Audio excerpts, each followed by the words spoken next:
In 2022, Dakota Johnson starred in a modernized adaptation of Jane Austen's 1817 novel, Persuasion. As soon as the previews for this adaptation hit the internet, people were skeptical, let's say. Despite the costuming and set design setting the adaptation and what people would assume was an accurate era to the book, the tone of the trailer was much closer to, as many people pointed out, a 19th century Fleabag. A common complaint about the casting of Johnson in particular was that she had an iPhone face, which is the idea that an actor doesn't look like they suit the time period of the work. Like, they look like they know how to use an iPhone. Personally, I found the iPhone face complaint very silly. I just think what people deem as someone with an iPhone face versus someone without one comes down to styling, not anything intrinsic about that celebrity's appearance. I'd argue some of Dakota's looks from other films would have fit right into Persuasion, but that's not what the filmmakers wanted, apparently. Also, speaking of casting, I can't believe they had Henry Golding in this movie, but decided to make the romantic lead the gay pirates guy.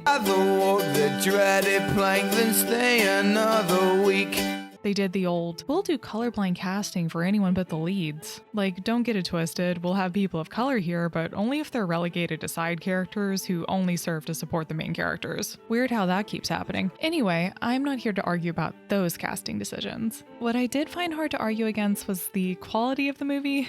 The writing was maybe a bit lacking. Now we're strangers. Worse than strangers.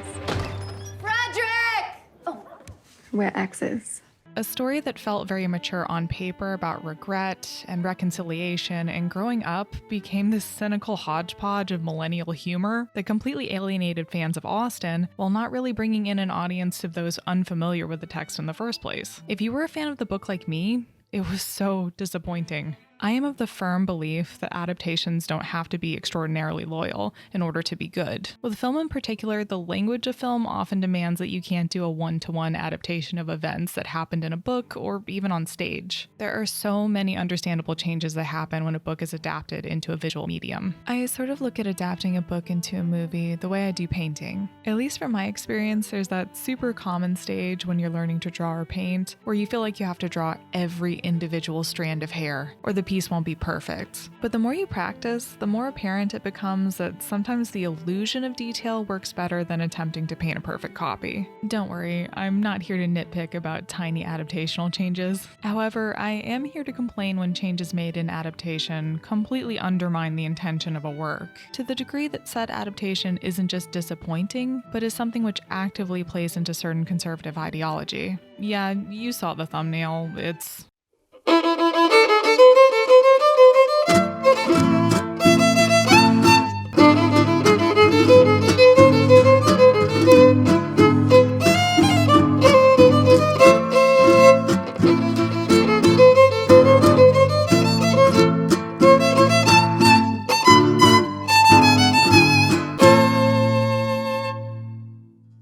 Come with me on a breakdown of the many critiques of Emerald Fennell's Wuthering Heights, and decide for yourselves whether these critiques hold any water.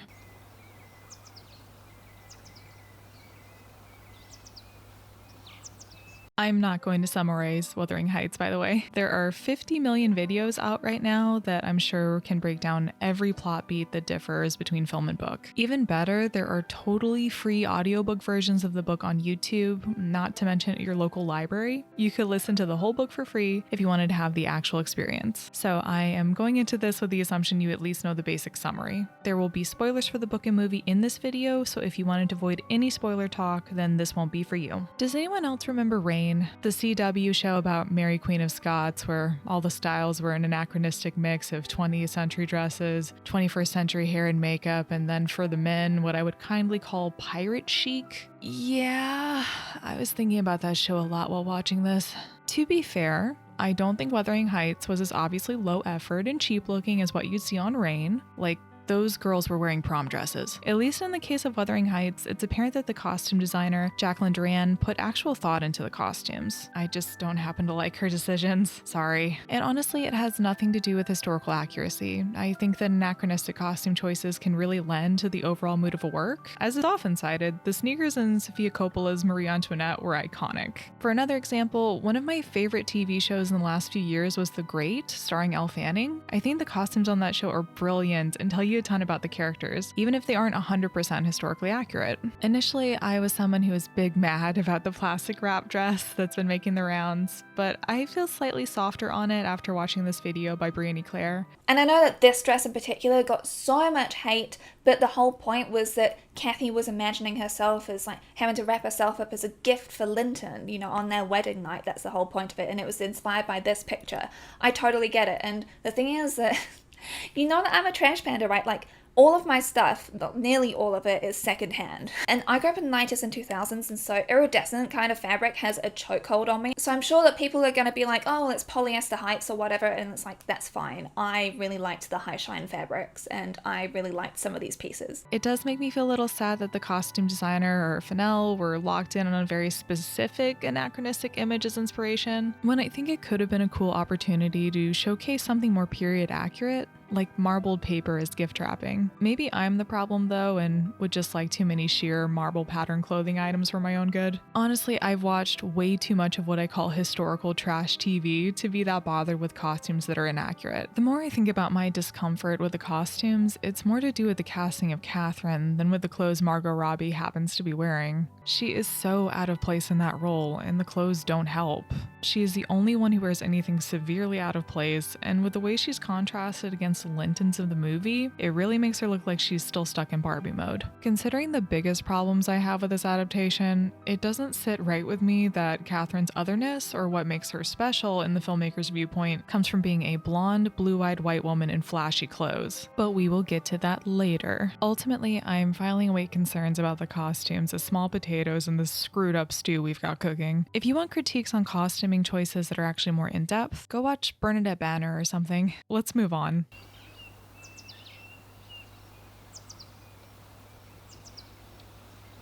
Oh boy, my least favorite complaint about almost anything. Now, this is a critique I can get into. Yeah, I think there were some reviews and public discourse that leaned too heavily into sex shaming. I'd even say most of these weren't coming at it from a place of like book loyalty and were the usual horrified responses whenever anything is too explicit for people's taste. In our current era where calls for censorship are somehow becoming the more popular opinion, I don't like this kind of criticism either, especially when it's disingenuously wrapped in a ribbon of, it's not believable. Do people think the 19th century wasn't horny? Anyway, I went on a carriage ride the other day. Without a chaperone? And I saw Mr. Rathford, so I stopped the carriage, walked with him for a bit.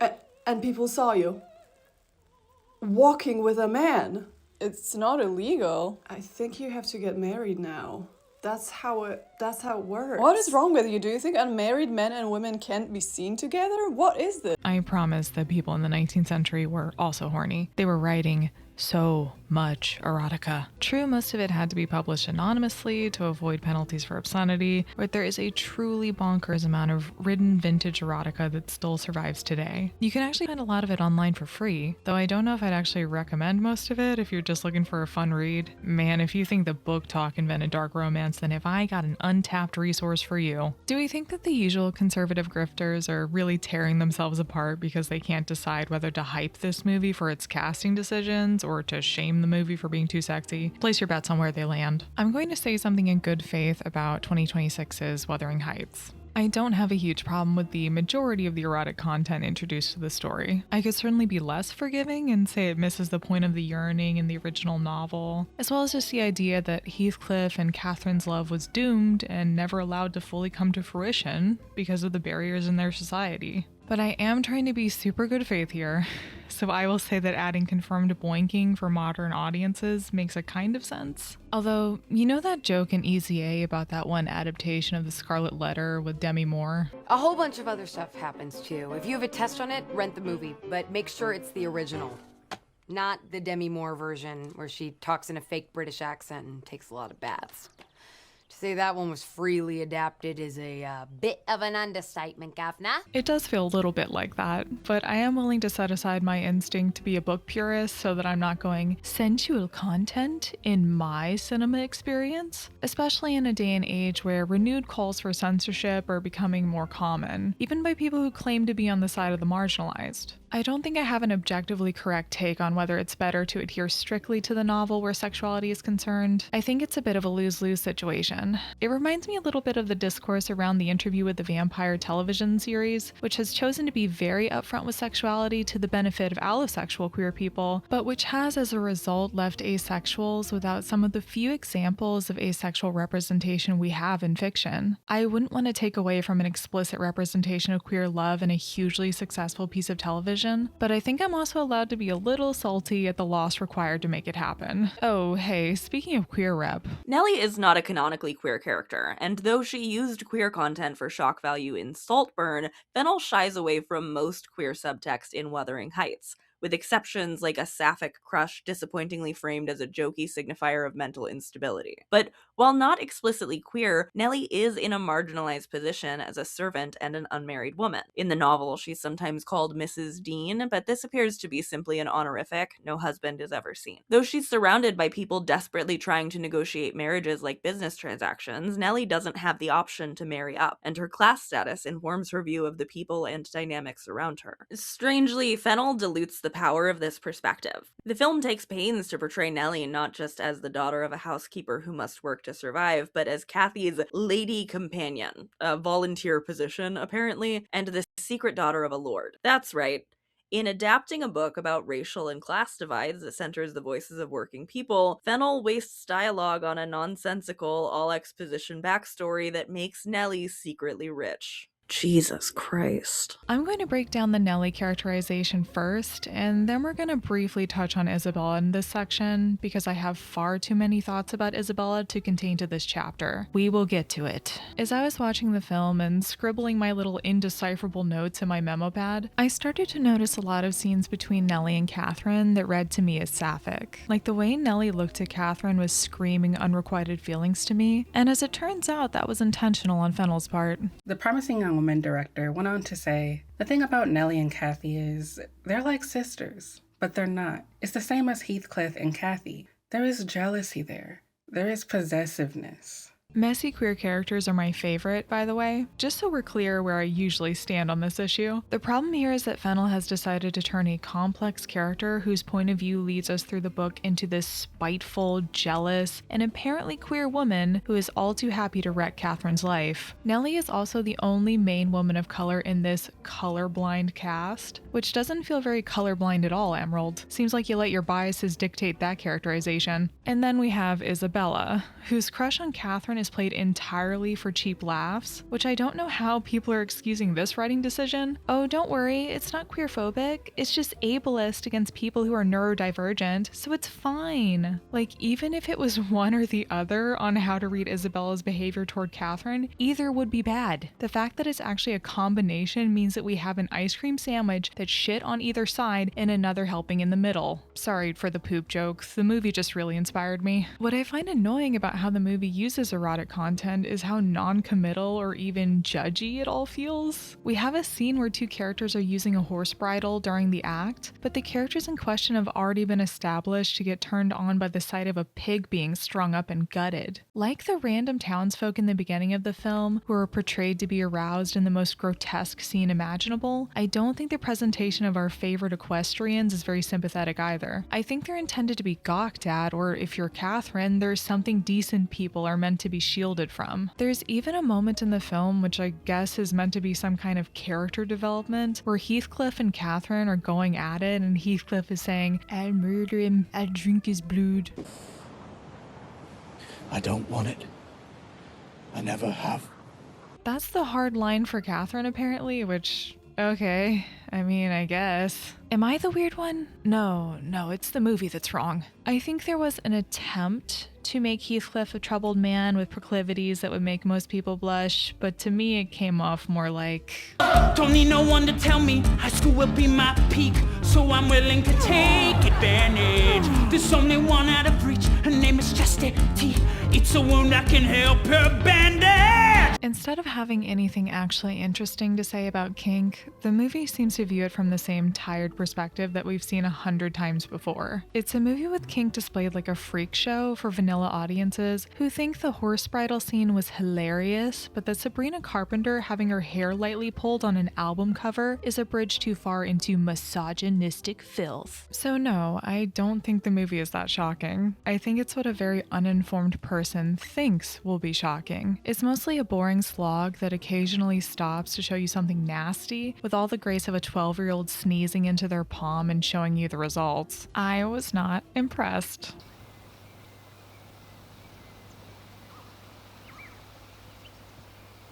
Oy vey, okay. Let's talk about the common reprieve that sometimes you just gotta turn your brain off and enjoy something. I don't necessarily disagree. I'm of the opinion that you can't spend your life only eating your veggies if it means you're disallowing yourself from enjoying a good old-fashioned bagel after midnight. Yeah, and don't underestimate the joy of a midnight bagel. Thank you. Acting like a movie being subpar saves it from scrutiny makes no sense when these subpar movies are the ones marketed to death to the general population. I will say, I do think there's a big difference between turning your brain off in the sense that you accept writing or production or performances that are maybe subpar or campy versus turning your brain off and ignoring actual harm a work is perpetuating. And I believe that a major problem occurs with the latter way of thinking when people get defensive about being allowed to turn their brain off in order to enjoy something, because then it becomes very easy to ignore the criticisms of groups who are directly harmed by the work or creator in question, all for the sake of getting to continue mindlessly consuming your midnight bagel. I'm not arguing for you not to enjoy things that are potentially problematic or made by problematic people. I think it's nearly impossible to consume art if you're approaching it from a moral absolutist perspective. It's like the, oh, you hate capitalism? Then why do you live in a capitalist society argument? It's old. It's unhelpful. What I am saying is to not accept these works at face value with the hand wave of, it's just for fun. There are creators alive today who thrive off the consumerism of their fan bases. Fan bases who excuse the actions of these creators with, well, my one purchase isn't going to make a difference, all while ignoring that there are thousands, if not millions of others who make the same excuses. That adds up. Even outside of the act of putting your dollar towards something to show support, the act of coming to defense for the actions of certain creators is not a neutral one. This applies tenfold to the people who are so honed in on crafting a defense that they steamroll any attempt at valid criticism. It just serves to make the most vulnerable people impacted by these creators feel even more isolated. For another recent example, author Neil Gaiman of Sandman and Good Omens fame has been accused by at least 8 women of sexual assault. When the news broke, there were sections of his fanbase who were very quick to come to his defense. They immediately took to trying to dismantle the stories of the initial women who came forward with allegations, either by attempting to discredit the reporting of the podcast which initially broke the story, or worse, by digging into the women themselves. Even commentary on the Gaiman allegations that was largely supportive would sometimes ring as too focused on finding ways to make the heinous things these women experienced untrue, as if they could find a big undo button somewhere that would allow them to continue enjoying works they had loved previously without having to feel guilty. And ever since the recent Substack article that was definitely not something Gaiman paid for personally, the cycle is continuing once again in preparation for the final Good Omens series. I know for myself, I don't feel at all comfortable engaging with people who still consume Harry Potter and are willing to loudly talk about it. That to me is a big old signal that I am not safe in a room with those people who put their own enjoyment over my well-being. Emerald Fennell is not a J.K. Rowling type, as far as I know. If she comes out as a TERF after I publish this video, then I am going to throw an actual tantrum. But anyway, she's also definitely not a Gaiman type. She's a woman in the industry who has something to say about how chillingly commonplace sexual assault is and how entire networks of people work to excuse it. I can appreciate that, regardless of how I feel about the movie itself. I don't think she's evil. I don't think she intended for her Wuthering Heights adaptation to pile onto harms that have already been done decade after decade. But intention doesn't matter here, and I can only extend the good faith interpretation of, well, maybe she's just ignorant, for so long before it snaps under the weight of the mountains of evidence that she should have known better. And the Heathcliff casting, I mean, has had some comments around if that should be a person of color and, casting Jacob in it. What do you kind of think about that commentary? I think the thing is everyone who loves this book has such a personal connection to it. And so you can only ever kind of make the movie that you sort of imagined yourself when you read it, and then you can, I don't know, I think I was sort of focusing on kind of sadomasochistic elements of it. And so, but that's the great thing about this movie, is it could be made every year and it would still be so moving and so interesting. There are so many different takes. So, I just welcome I think every year we should have a new one. The fact that she chose to do colorblind casting for other primary characters tells me she knew very well what she was doing and what the conversation would be when people saw her casting for Heathcliff. At least to me, it felt like an attempt at deflection. And anyway, would it really be fair to write off Emerald Fennell as someone who just doesn't know any better? Doesn't that sound a little sexist?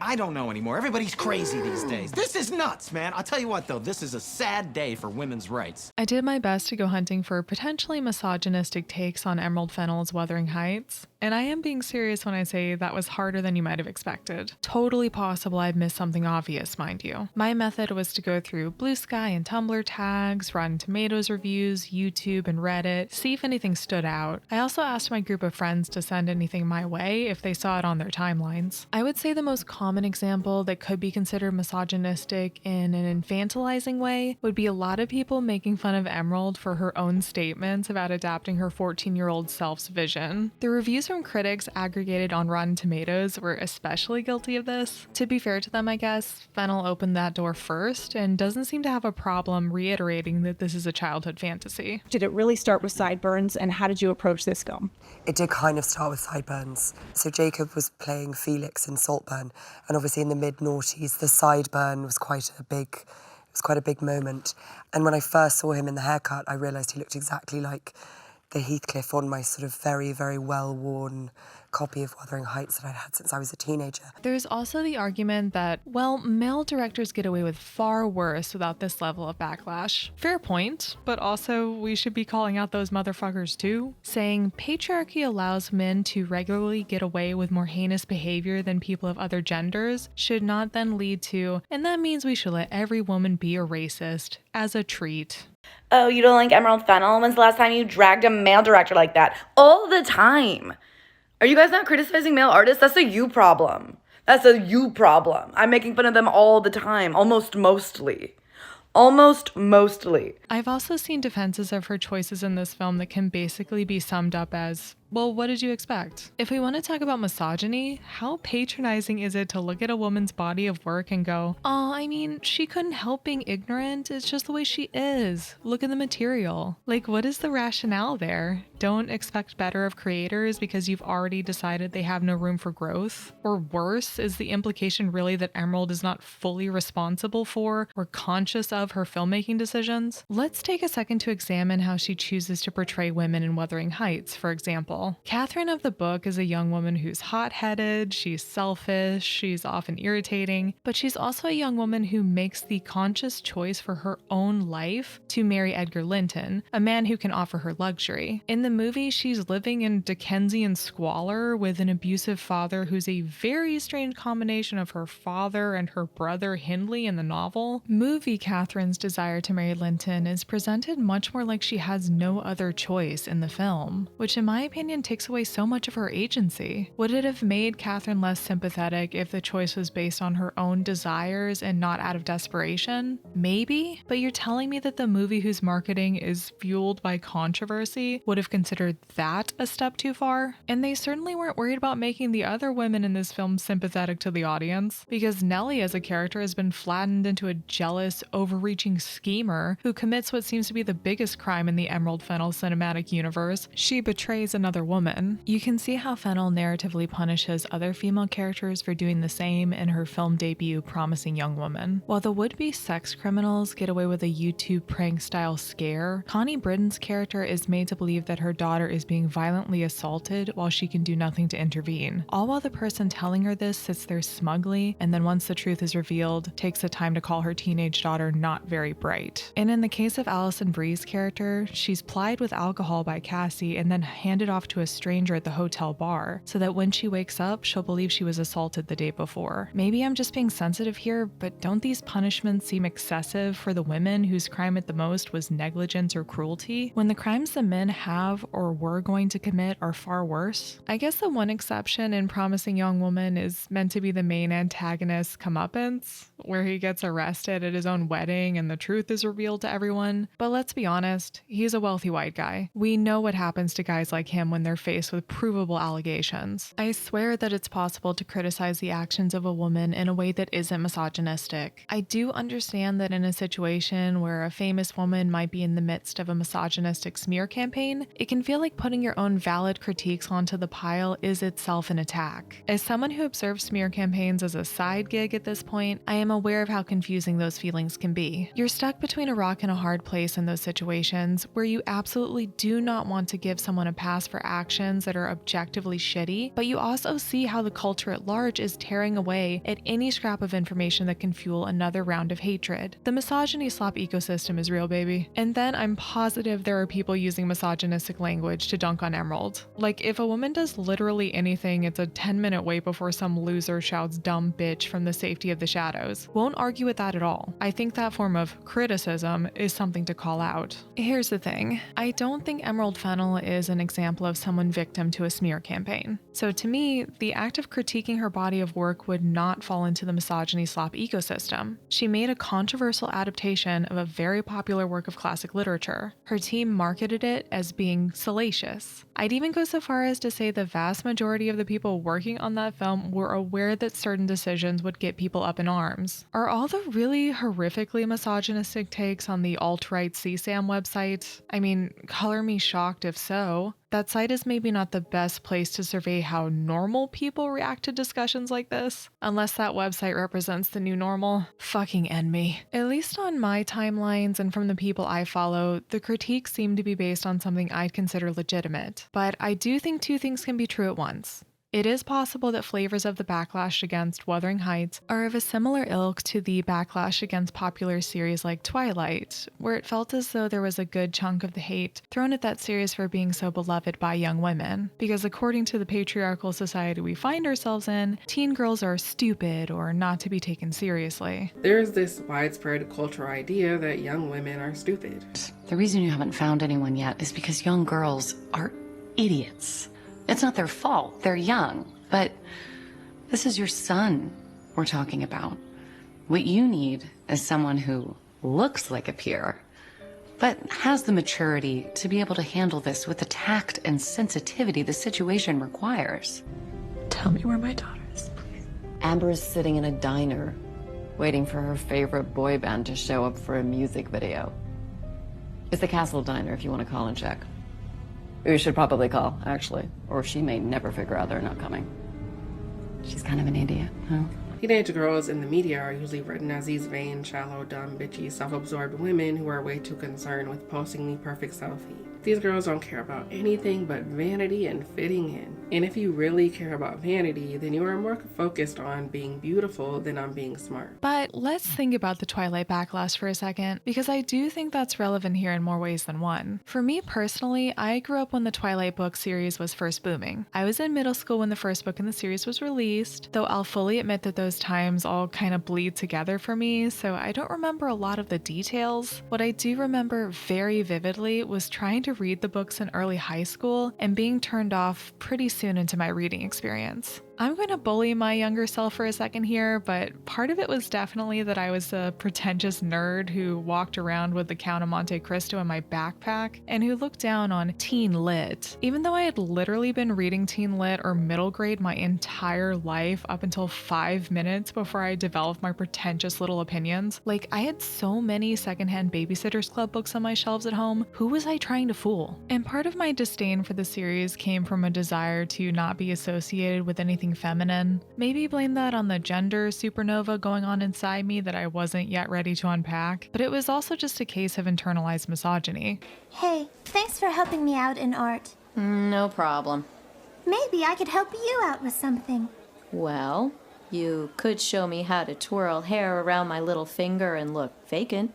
My reasoning honestly didn't need to come from anything deep because I was falling in line with the culture around me, which very much wanted to paint Twilight as a dumb thing that girls liked. That wasn't the only reason I was put off by Twilight, though. There were parts of the Twilight series that made me uncomfortable in ways that, as a kid, I didn't really have the language to express. It was the parts like Edward's controlling and gaslighting behavior toward Bella under the guise of protecting her, or even more upsettingly, the part where Jacob assaulted Bella because he just wanted her so much that he couldn't stop himself. And then he was congratulated by Bella's father for it, despite Bella's obvious distress and injury. I didn't know how to explain the queasiness I felt reading scenes like that, the tightness in my chest as I struggled to breathe. I knew this feeling. Here's the thing. Supernatural romance is a genre that is understood to come with certain conventions. If you're familiar with that genre at all, you know that when you crack open a supernatural romance that you are more likely to encounter scenarios like the ones in Twilight. That loss of control to a powerful paramour is part of the whole appeal. As an adult who's not only gone to therapy, but also come to appreciate those narratives for how cathartic they are, I'll never be someone who claims those stories shouldn't be written. The actual problem I was dealing with as a kid trying to read those books wasn't that the material made me uncomfortable, because art can make you uncomfortable. Whether it's good or bad art, discomfort shouldn't be the thing that qualifies a work as unfit for consumption. No, my problem at the time was that everyone around me was either so in love with these books that they made me feel silly for even feeling uncomfortable in the first place, or alternatively, they were against these books in ways that only added to how unsafe and isolated I felt. It's that rock and a hard place conundrum again, where valid critiques of a work or even just expressions of distaste are lumped in with critiques that are designed to make certain groups of people feel uncomfortable. So yeah, don't be misogynistic in your critiques, but maybe don't assume every critique that exists for a work by a female creator is misogynistic by default. Coincidentally, Meyer is also someone who appreciates Wuthering Heights, but seems to do so uncritically, and so plays her nods to the relationships in Wuthering Heights totally straight.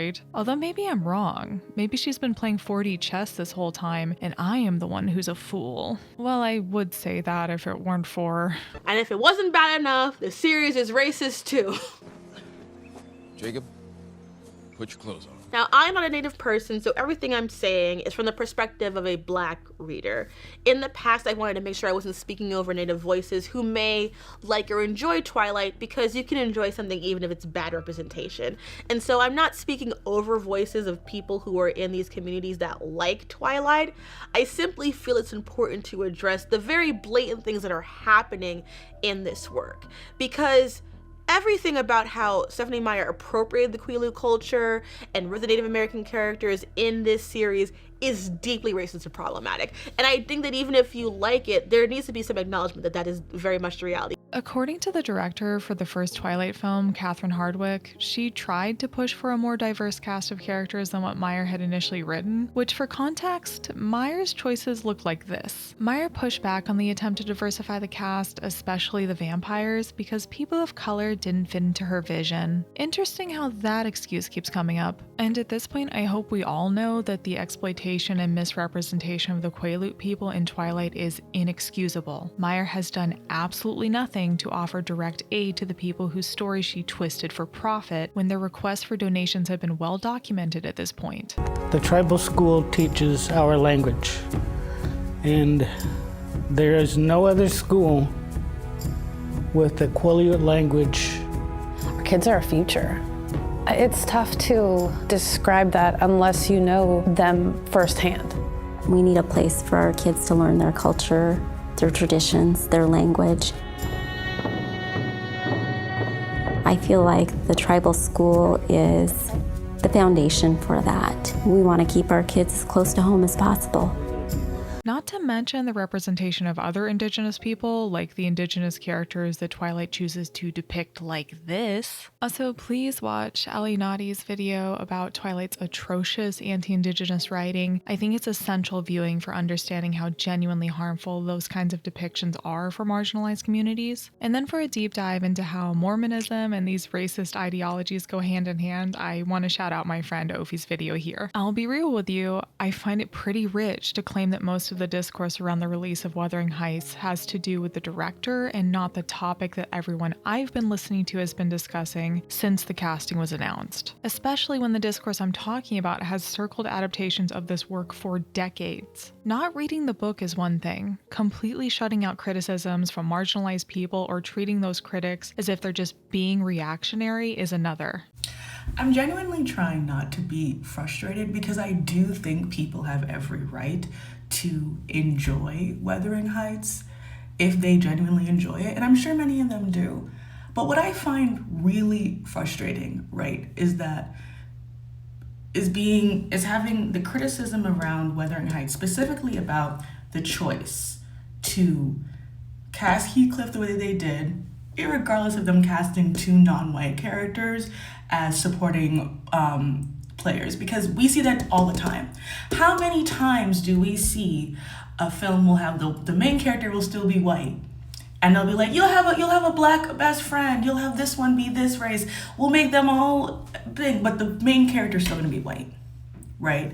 And I just find it so disingenuous to have people act as though like we're like saying that in 2025, 2026, dealing with a rise in xenophobia, a rise in racism, with all of the issues that we're facing, with the UK now especially following the US and having an alt-right movement that is Christian-based and xenophobic and anti-immigrant, that maybe it's even more relevant now than ever to have a Heathcliff that represents a brown-skinned person.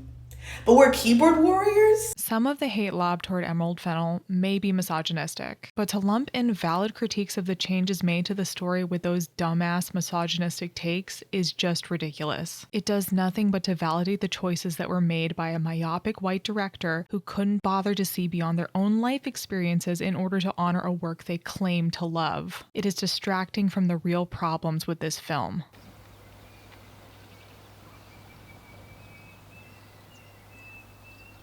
Okay, so originally I had planned to have this intermission be just like a post-movie first reaction to how I'm feeling after seeing it in theaters. I realized I was too angry to do that in a way that would be cohesive. So what I've decided to do instead is read a few of the notes that I wrote while in the theater, scribbling in my chicken scratch in the dark. So I hope you enjoy these. Very surreal to have Black History Month promo before the whitewash movie. Why is Gold Peak guy so hot? Women just hate each other in this. What if I killed myself?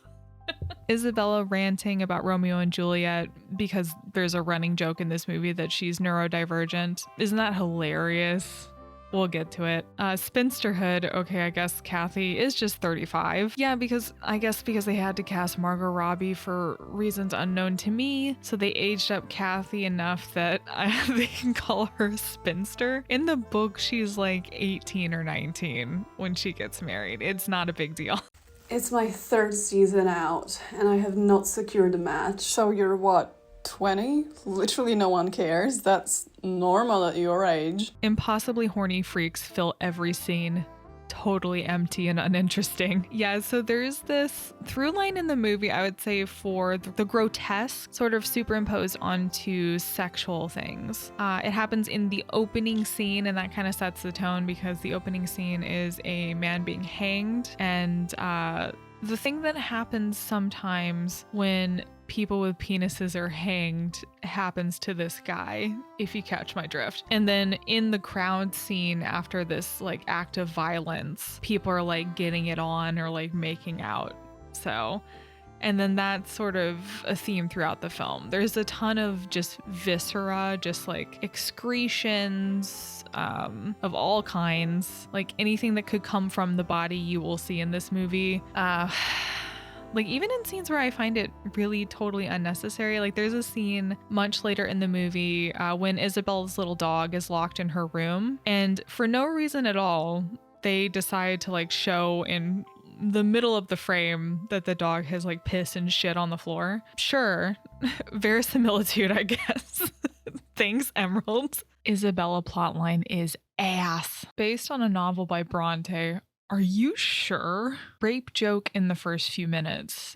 This one also I think needs some explanation. So after the hanging, there's this scene where a pair of dolls are set up where it's clear that a male doll is just draped over a female doll. And Catherine is sobbing hysterically as Nellie says, well, you shouldn't have asked me to tell you what the man did. Men are disgusting. So the implication there seems pretty clear. So yeah, I'm pretty sure it's meant to be played for comedy as well, considering the tone of the last scene and leading into it. So fuck this movie, man. So Heathcliff, what the fuck name origins? So in the book, he's named by Earnshaw, and he is named after his deceased son, who was also named Heathcliff, and Heathcliff goes by that single name because he's a foundling. He doesn't have a surname, so it acts as kind of a first and last name, like Cher. So in the movie, they make it so Catherine is the one who names him, and it's explicitly said that Heathcliff will be her pet. So I'm also assuming there's meant to be like a dog motif, which is just so weird, especially considering all the other things that were changed. God. Also, Nellie's father confirmed as Lord. Yeah, so I'll mention this as well in the video, but for some reason, instead of just having her be a servant of the house, for some reason, she's the daughter of a lord, which I guess adds to her resentment toward Catherine. But in the movie, it's played so strangely, and honestly, it really reeks of misogyny to me, the way that it plays out. Nellie's characterization in general is just horrendous to me. Linton is hot, sorry. Yeah. Why wasn't he Heathcliff again? Do you disapprove? Of what? I don't know, the blood room with all the hands? Are these the dumbest people alive? Why are they boinking in the open? Nosferatu ending? So to explain this one, I'll just say that the way that they chose to film the ending of the movie did remind me a lot of a particular scene in Nosferatu. It could be a coincidence. It could totally be a coincidence. It's not like the first time that sort of scene has happened. But it did ring to me kind of strangely. I think also just because the Nosferatu adaptation is a more recent adaptation of both a literary and film work. So maybe it's just on my mind. But aside from all of the other clear, let's call them homages to films like Gone with the Wind and Pride and Prejudice 2005. I kind of wonder if Nosferatu may have been an inspiration, because there's actually quite a bit of imagery, which I think could be that sort of like grotesque gothic romanticism that reads to me much more as something like Dracula than like Wuthering Heights, but maybe that's just me. And then last but not least, ends on a montage. Great.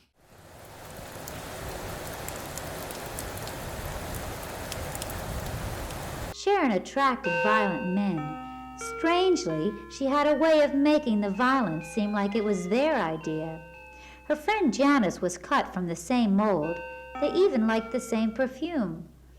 To be honest, I didn't expect Wuthering Heights to make me viscerally angry about anything but the obvious problems with the casting, because the casting should have been the bar. I didn't need to see more at that point to understand this film would frustrate me. But we have to talk about Isabella, because this is personal to me. In the novel, Isabella Linton is Edgar Linton's younger sister. She's around Catherine's age, and like her brother in the novel, is pale, blonde, and has blue eyes. You might not think I need to mention her appearance, but it matters in the novel, I promise. At the age of 18, Isabella elopes with Heathcliff and flees with him to Wuthering Heights. In doing so, she's cut off from the support of her brother, who essentially disowns her, and her only company are the belligerent occupants of Heathcliff's home. She's a teenager, cut off from her family and friends, in a strange environment where no one is willing to help her, and her husband is not what he seemed. The second question I have great interest in, it is this.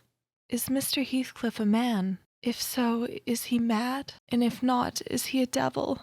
I shan't tell my reasons for making this inquiry, but I beseech you to explain, if you can, what I have married. As I was listening to the chapter where Isabella's letter was read, I was filled with that familiar nausea, that tightness in my chest as I struggled to breathe. I knew this feeling. Anyway, in the movie, Isabella is a consenting participant in a BDSM relationship where she does pet play for Heathcliff on a dirty floor.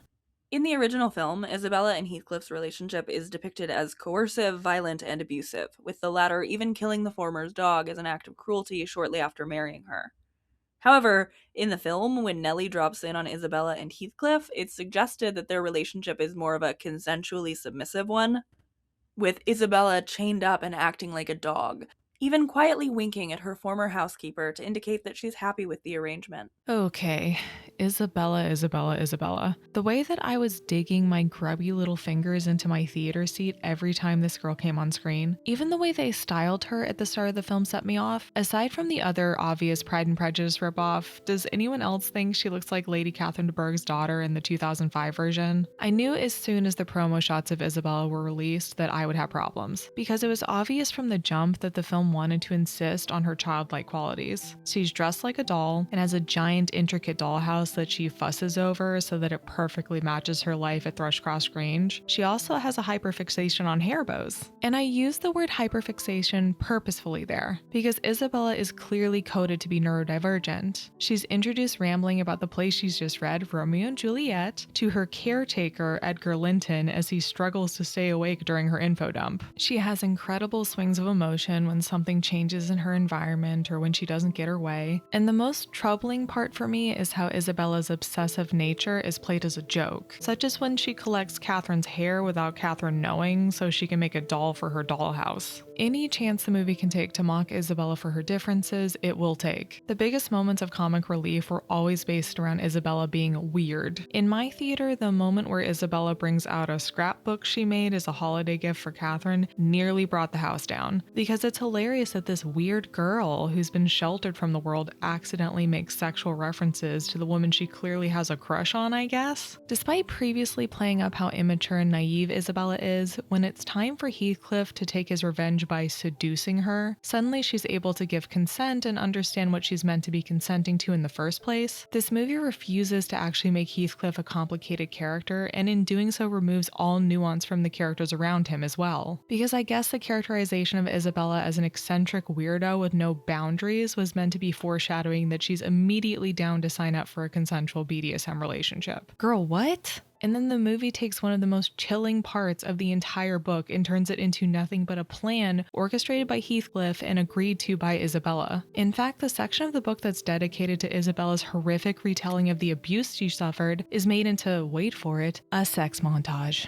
What made Wuthering Heights shocking as a novel to contemporary critics wasn't that it was horny. They thought it was salacious mainly for its brutality. You can see that in reviews from the Bronte's day. The critics use words like brutal cruelty, and some of them are also hung up on the impropriety of the female characters in particular. One anonymous reviewer said they turned out badly, which if that isn't a proto-hate comment, I don't know what is. But even the insinuation that the women in the novel were improper ladies had more to do with their coarseness, not anything we in modern times would consider scandalous. In the 19th century, courts often talked about domestic violence as if it were the result of ungovernable passion. As Ginger Frost's article, He Couldn't Hold His Passions, Domestic Violence and Cohabitation in England points out, even when judges criticize violent behavior, they tended to see it as a personal lapse in a man's self-control, not as part of a larger pattern of abuse. The way they described it feels eerily similar to how some people describe DV cases today. He could not hold his passion. He was shown up, meaning he was humiliated, and so lashed out against his partner as retribution. The focus is on the abusive husband's struggles, while the victim is left as an afterthought. So it's weird to me that Fennell has interpreted Isabella in this way.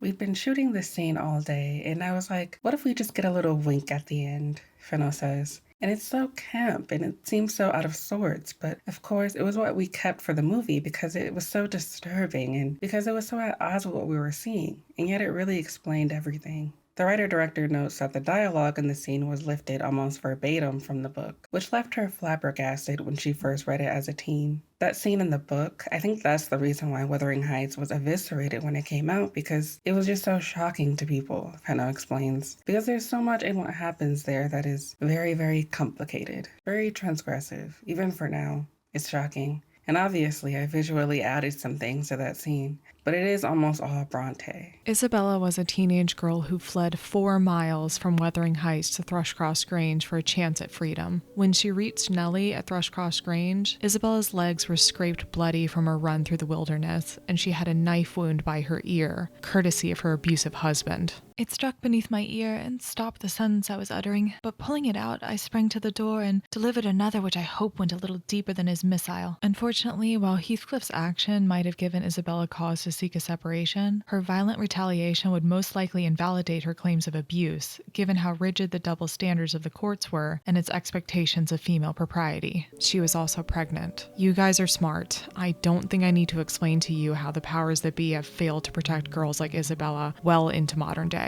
Aside from how offensive Isabella's characterization is when you consider the ableist angle on its own, the fact that the vast majority of autistic women experience violence of this nature makes the way her plotline is written even harder to stomach. And even if you don't choose to interpret her as autistic specifically, the stats are still alarmingly high for neurodivergent people in general who are assigned female at birth. Nellie's narration in the novel also provides an interesting insight into perspectives of the time around what would be considered appropriate for a woman to do in Isabella's circumstances.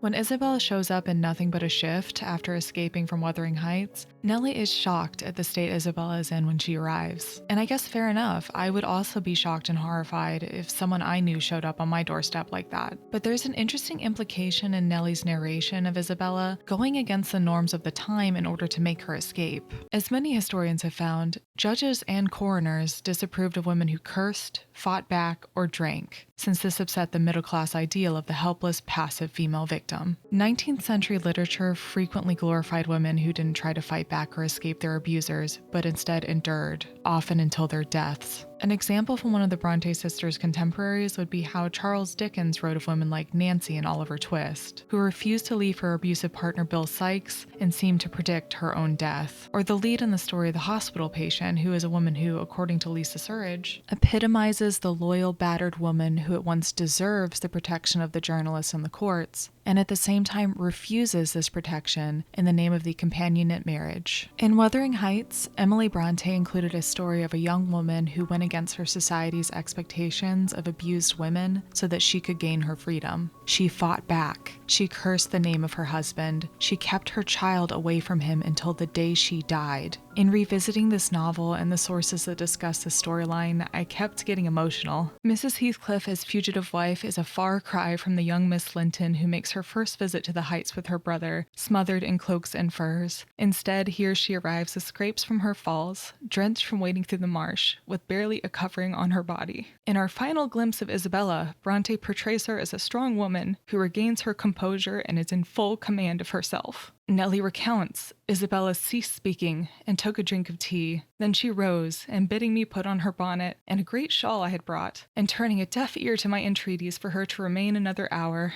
she stepped onto a chair, kissed Edgar's and Catherine's portraits, bestowed a similar salute on me, and descended to the carriage. For an additional detail about Nellie, so that I'm not throwing her under the bus here, in the book she keeps Isabella's location from Heathcliff, even though it could put her in a very precarious position. I feel like if we'd had a scene like that in the movie, it would have gone down like, oh, you want to know where that stupid girl lives? Here's her location. Everyone loves to say that all the characters in Wuthering Heights are unlikable, miserable people, and I won't argue that. Isabella herself is often unlikable, but I don't have to think every action someone takes has to be perfect to understand they're not worthy of abuse. I don't have to like someone in order to believe them when they tell me they've been hurt. What Fennell has done with her interpretation of Isabella's story is to side with Heathcliff's narrative in the book. She's not abused. If she was abused, she would just leave me. She wouldn't come crawling back to me and begging for affection if I was really that unkind to her. Without a careful scrutiny of Isabella's letter and her transformation, Heathcliff's account that his wife still yearns masochistically for his affections appears far more credible. If we discount Isabella's narrative, Heathcliff's account falsely colors our reading of Isabella. This is certainly the case with Joyce Carol Oates' assessment, where Oates argues that Isabella has enjoyed and even provoked her husband's experimental sadism. But this reading comes directly from Heathcliff's account. This is a narrative Heathcliff crafts, by the way, as part of an intricate plot in the novel, but the movie went, well, we can have the mistreatment all be part of a plot, but Isabella has to be in on it for reasons. So let's just have her be a willing participant. Even though in doing so, they leave Isabella's storyline basically dangling in the wind by the end of the movie, because Emerald Fennell only gives a shit about the boring fanfiction she's written about 19th century Ken and Barbie. Oh man. Speaking of dolls, for a movie that was marketed so heavily toward women, I don't think the people behind Wuthering Heights give a shit about women at all, aside of what money they can wring from them. Directly after the title sequence, the film lingers over a shot of two dolls, just long enough to see it's a male doll draped over a female doll with his hand over her mouth. As young Catherine sobs hysterically, Nellie says, "You wanted to know why he was hanged. It's not my fault men are disgusting." My theater laughed. With the way the scene was shot and performed, I think that was the intention. When I showed the scene to my friends to see if I was totally misreading something, they agreed with my take. It's a joke about assault. Is it empowering when women can make that joke and not just washed up male comedians? If you took something empowering from this movie, I mean, I can't stop you, and I wish you all the best. However, I find it difficult to believe that the people defending this movie are doing so because this story was deeply empowering to them. From what I've seen, it's quite the opposite. Instead of grasping for some kind of depth, it's a celebration of shallowness. Don't think about it too hard. Or what? What are you so afraid of? That suddenly it becomes a lot more complicated to defend this thing as just being a fun time? Wow, sounds tough. I'm sure some people would say, well, you can't have a fun Valentine's Day movie if you include all this stuff. Cool. Almost like Wuthering Heights shouldn't be a fun Valentine's Day release. We watched a movie. Yeah. It was something like, but not necessarily Schindler's List.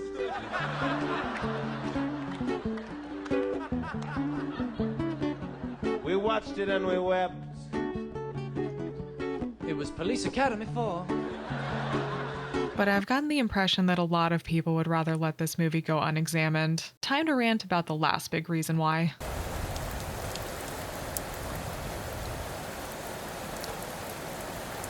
Last week Tonight asks, how is this still a thing? This week, Hollywood whitewashing. How is this still a thing? Some observers say Hollywood just doesn't provide enough good roles for black actors. One of the reasons for this might be that even when there are roles for non-white actors, they sometimes still get played by white people. If you've stuck around this far into the video, it should be obvious what the major critique surrounding this movie has been from the start. Thanks, by the way, if you've stuck around.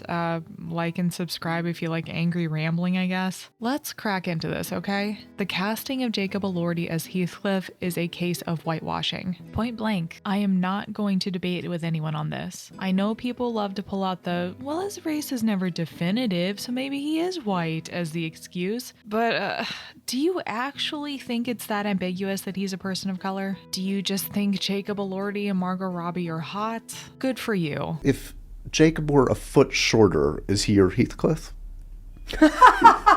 I have great news. You can see your faves in many, many other projects. Some of them out right at this very moment, and I'm sure many more in the future. These actors are a hot commodity. If you want to see Elordi in another Emerald Fennell work that has a similar vibe to her Wuthering Heights, then even better news. Saltburn is right there. And it didn't whitewash any of the characters of the work it was ripping off. Are you just basing your opinions on previous incarnations of Heathcliff that were also whitewashed? Like, just because Laurence Olivier did it doesn't mean we should base all the remaining Wuthering Heights adaptations off his efforts. Imagine if we did that with his take on Othello. One would hope that time passing would also mean progress where filmmaking is concerned. Like, I get that conservative ideology is really in chic right now, but don't let the anti-woke grifters convince you that taking roles from people of color is fine actually, because the default should just be white. The only English language adaptation of Wuthering Heights that stars a person of color as Heathcliff was made in 2011. It was directed by Andrea Arnold Reynolds, who also directed American Honey, by the way, and it stars James Howson as Heathcliff. Just to repeat, this is widely considered the first and so far only English language adaptation where Heathcliff is played by a person of color. You could theoretically find Heathcliffs played by men of color if you look to India or Japan or the Philippines, but even then, from my understanding, Heathcliff's canonical struggle with racism is not portrayed. It also means you have to ask people to watch a foreign film and, you know.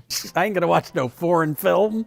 What, am I gay? I suppose. So the options for people who want an accurate depiction of Heathcliff's story are not really options at all. It's one option out of more than 100 years of cinema. And who knows when we'll get another adaptation of this property. Film production isn't like making YouTube videos where other people discussing the same topic can be a rising tide lifts all ships situation. We might not get a major studio release of Wuthering Heights for another 15 years, or not until another enormous cultural shift that would inspire someone to readapt the story. We don't know if that next adaptation will even attempt to correct the wrongs that were done in Fennell's version, or if it will, like Fennell's version, be another adaptation that cannibalizes adaptations of the past. And who knows who will be helmed to direct? Will it be a person of color, or yet another Emerald Fennell, or Andrea Arnold, or Peter Kosminski, or Robert Feist, or Brian Ferreter? Wait, who's Brian Ferreter? What the hell is this? Who even plays Heathcliff? Oh. Everything makes sense now. Let's say Emerald Fennell's choices were all just a genius rage bait marketing campaign designed to elicit backlash just like this. Cool. Does that matter? Does that make a single bit of difference when the casting is still what it is? When the choices of the director are at this point immortalized on film forever? Even if this was all just a ruse to make people talk, that doesn't make the major complaint of racism associated with this film any less valid. That doesn't mean you get to say, oh thank God, I don't have to take this seriously, when we're talking about racism in the entertainment industry. If the choices made with the casting were intended to spark controversy, I am a little confused why anyone would willingly be on the side of the controversy that says, I don't think whitewashing is a big deal. Plus, if it was racism-fueled rage bait from the production team and co-signed by Emerald Fennell herself, well, I'm not going to use misogynistic language to describe her. I'm just gonna call her an asshole. What continues to be a giant pain in my neck every time Wuthering Heights comes up are the people who wriggle out from the woodwork to insist on a reality where Heathcliff could be white. If you are someone whose instinct is to jump to being defensive and claim there's a way to interpret Heathcliff as white, I do just want to ask, why? Why is the version where Heathcliff can exist in your mind as a white man so important to you? Why is that version more important to you than the textual evidence that says otherwise? Why is it more important to you than the critiques that have long been expressed by people of color? And if you're one of those people who try to go, well, clearly an accurate portrayal of Heathcliff played by a man of color would look bad. Do we really want that? I'm gonna hand it over to Florian for this one. If you're not familiar with this classic book, Heathcliff was described as a dark-skinned gypsy. In fact, he was insultingly called the racial slur gypsy multiple times throughout the book, and other racially charged language that makes it explicitly clear that this character is either black or brown. The racism that Heathcliff experiences is actually a key part of the story. So what do we have here? It's not even that I want Heathcliff as a character as our Romani representation. I don't want that. In fact, his characterization as a Romani is rooted in anti-Roma racism and stereotypes, particularly those associated with dark-skinned people. That's why he should be played by a dark-skinned person. Not to knock their acting abilities, they're both great actors, but you can't act dark-skinned. I'm not even gonna get into the racial history of all that. You know, I really wouldn't care about stuff like this if there was actually Romani representation in Hollywood. However, every single Romani role gets whitewashed. Every single one. It's an extremely problematic trend that just keeps on happening. All these years of Romani characters being misrepresented in media, all these years of them being called gypsies and put into all these stereotypical tropes, we want to just pretend like none of that ever existed, which again doesn't solve the problem. I am not asking you to hate this movie if you actually enjoyed it. I am just asking, begging really at this point, for you to pause and ask, why these choices? The movie being not that serious should not be accepted as an explanation. The movie may not be serious, but the decisions made certainly were. It was just how Emerald pictured it should not be accepted as an explanation. Not when her fantasy requires this kind of erasure. Others have done worse should not be accepted as an explanation, because we should try to prevent this kind of harm across the board. And if it can't be prevented, then we should certainly examine why it was allowed to happen. But Nellie, if I knocked him down 20 times, that wouldn't make him less handsome, or me more so. I wish I had light hair and a fair skin, and was dressed and behaved as well, and had a chance of being as rich as he will be. And cried for Mama at every turn, I added, and trembled if a country lad heaved his fist against you, and sat at home all day for a shower of rain. Oh, Heathcliff, you are showing a poor spirit. Come to the glass, and I'll let you see what you should wish. Do you mark those 2 lines between your eyes, and those thick brows that instead of rising arch, sink in the middle, and that couple of black fiends, so deeply buried, who never open their windows boldly, but lurk glinting under them like devil's spies? Wish and learn to smooth away the surly wrinkles, to raise your lids frankly, and change the fiends to confident, innocent angels, suspecting and doubting nothing, and always seeing friends where they are not sure of foes. Don't get the expression of a vicious cur that appears to know the kicks it gets are its desert, and yet hates all the world, as well as the kicker, for what it suffers. In other words, I must wish for Edgar Linton's great blue eyes and even forehead, he replied. I do, and that won't help me to them. It's so upsetting to think that Heathcliff's wish to be whitewashed so that he could stop being mistreated and instead be embraced by those around him is a wish that has been granted in almost every Wuthering Heights adaptation that exists. By whitewashing this character, you are reinforcing the racist ideas that contributed to his suffering in the first place. But it's just a movie, right? It's not that deep. Girl dinner and girl math was backdropped by the phrase, I'm just a girl! Videos within this trend range anywhere from a woman or girl having poor driving practices, like hitting a curb or wrecking a car, to being uninformed. Being a girl is one of the hardest jobs on the planet. Like, I assume it's much harder than being an engineer. And by the way, I don't know what an engineer does, but I don't need to because I'm just a girl. Or simply just being susceptible to consumerist propaganda. Let women be messy stops applying when we're talking about actions that feed into the current conservative movement that is dismantling my country and countless others. Erasing victims of domestic violence isn't messiness. Whitewashing isn't messiness. I don't understand why we're acting like these are conversations that shouldn't be had. I'm not demanding we all boycott Wuthering Heights. First of all, I genuinely don't think that counts as any kind of restitution. Unless the drop off for this movie is unprecedented as of me writing this, the movie has already been a success. I'm also not calling for censorship here. I think there is a world where Wuthering Heights with controversial or grotesque content could make perfect sense, because that would be accurate to the novel, as long as you adhere to the soul of the thing. No adaptation will ever be 100% accurate, and I personally think that would be an unfair expectation anyway. But if you're going to adapt this work that has been adapted and readapted for 100 years and claim you're giving people a fresh take, then why do the same tired thing the vast majority of adaptations before yours have already done? You want to be original? You want to be daring? Make a goddamn sapphic Wuthering Heights with Simone Ashley as Heathcliff. Don't play at being daring when all you've really done is play into the hands of a culture that is becoming increasingly more unsafe for people who aren't cishet, male, and white. Congratulations, Emerald. You may have failed to portray the cyclical nature of abuse the novel presented, but you've done a great job enabling another form of systemic abuse through your film. Maybe people can start excusing this as just being really elaborate performance art instead of telling others to turn their brains off and enjoy their slop. Emerald Fennell's Wuthering Heights is an adaptation that gets worse the more you learn about the original text, and the context in which it was written. I'm so happy that it's pushed so many new readers toward Emily Bronte's writing, but I can't imagine how they're going to feel once they finish the book. What Emerald Fennell made wasn't just a grave misunderstanding of the source text, it was an adaptation without its soul. The heart-wrenching story I read about the way interpersonal and systemic abuse leaves countless victims in its wake was replaced by this writhing, fleshy chimera cobbled together from holographic fabric and the misremembered fantasies of a 14-year-old girl. She wanted to tell a story without complication. I'm sorry to say, if you don't like complication in your stories, then you don't love Wuthering Heights. I told my friends as I reread the book that I couldn't believe how often one quote was taken out of its full context. It would degrade me to marry Heathcliff now, so he shall never know how I love him. And that's not because he's handsome, Nellie, but because he's more myself than I am. Whatever our souls are made of, his and mine are the same. So often, I see just that one famous line applied to things like Valentine's Day shorts or wedding celebration videos, or in a goddamn after movie. God, why?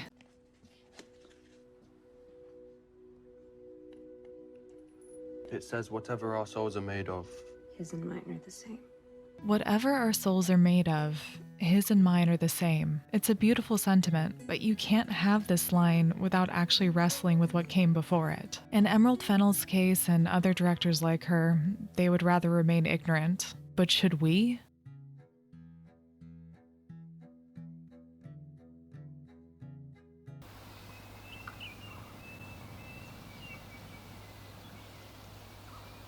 I felt compelled to make this because I had to put my angry hyperfixating to good use, but I've been fuming about the casting decision since it was first announced. I am also someone who first read this book as a kid and was emotionally impacted by it, and rereading it for this video as an adult felt even more personal to me. I should have known I'd be activated like a sleeper agent when this thing came out, so here we are. Begging and pleading for Princess Weeks' video on this one because I know it's going to be impeccable. Her post on Blue Sky really added more fuel to my fire, and if her video comes out before I finish this, well, damn, I need to be more productive. I also really can't recommend Florian's channel enough if you'd like additional information on Roma culture specifically. I'm old, so I only learned about them while searching on YouTube sometime last year or like late into the year before. I was looking into a scene in the recent Nosferatu that made me go, huh, and Florian's explanation for it was so informative. I was hooked on their videos from there. Please check them out. And I will also be linking to the European Roma Institute for Arts and Culture in the description, along with a number of other great causes if you're feeling generous. I guess in closing, demand better from your media. Don't settle for less. We can all enjoy our bagels after midnight, but maybe aim for a bagel with a little something extra. A little schmear maybe. Thanks for watching.